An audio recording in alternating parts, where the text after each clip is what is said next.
રાજ્યમાં કોરોનાના કેસમાં વધારો થઈ રહ્યો છે અને જેને લઈ સરકાર પણ સતર્ક બની છે। વકરતા કોરોના સંક્રમણને લઈ લોકોને સાવચેત રહેવા માટે સલાહ આપવામાં આવી। બાળકો અને વૃદ્ધોને ખાસ તકેદારી રાખવા આરોગ્ય વિભાગે અપીલ કરી છે। શરદી, ખાંસી કે ગળામાં દુખાવાના લક્ષણ હોય તો ટેસ્ટ કરાવવા માટે સૂચના। કોરોના સંક્રમણ વકરે તો હોસ્પિટલમાં તમામ વ્યવસ્થા કરવામાં આવી છે તે પ્રકારની વાત પણ આરોગ્ય મંત્રી ઋષિકેશ પટેલે કરી છે, કારણ કે ગુજરાતમાં કોરોનાના કેસમાં ચિંતાજનક રીતે વધારો થઈ રહ્યો છે। છેલ્લા 24 કલાકમાં રાજ્યમાં 223 કેસ નોંધાયા, જ્યારે એક્ટિવ કેસનો આંક 1227 પર પહોંચ્યો છે। ત્યારે કોરોનાને પહોંચી વળવા માટે સરકાર પણ વધુ સતર્ક બની છે। કોરોના સંક્રમણ વધે તો હોસ્પિટલમાં તમામ પ્રકારની વ્યવસ્થા કરાયાનો પણ દાવો છે।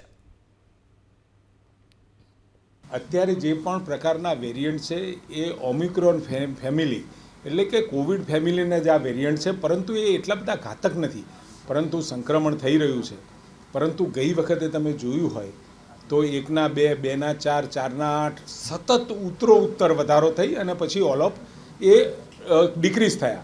પરંતુ આની અંદર ગ્રેજ્યુઅલી 100, 125, 200 એ રીતે વધ્યા છે અને છેલ્લા લગભગ 25 દિવસથી આ ટ્રેન્ડ આપણને જોવા મળ્યો છે।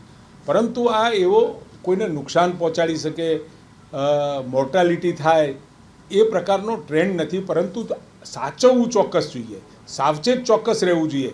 શરદી ખાંસી થઈ હોય, નાકમાં લીંટ આવતું હોય, ગળામાં દુખાવો થતો હોય કે એ પ્રકારના કોઈપણ પ્રકારના તમામને લક્ષણ જોવા મળે તો તાત્કાલિક પોતાની જાતને ક્વોરન્ટાઇન કરી અને સિમ્પટોમેટિક સારવાર ચાલુ કરી દેવી જોઈએ।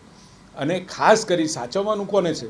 પ્રેગ્નન્ટ લેડી હોય, વુમન હોય, અથવા તો કોઈ કોમોર્બિડિટી જે પેશન્ટમાં હોય, એક કરતાં વધારે રોગોના સંક્રમણથી પીડાતા લોકો, અને સાથે આવા જે દર્દીઓ ઉંમરલાયક હોય આમને સાચવવું જોઈએ, ભીડભાડવાળી જગ્યાએ ન જવું જોઈએ। અને ગુજરાત સરકારે પણ આ બાબતે જે કોવિડ વખતે પીક હતો એ વખતે જે વ્યવસ્થાઓ હતી એ અત્યારે આપણે સુનિશ્ચિત કરી લીધી છે। બેડની વ્યવસ્થા, ઓક્સિજન ટેન્કની વ્યવસ્થા, મેડિસિન્સની વ્યવસ્થા।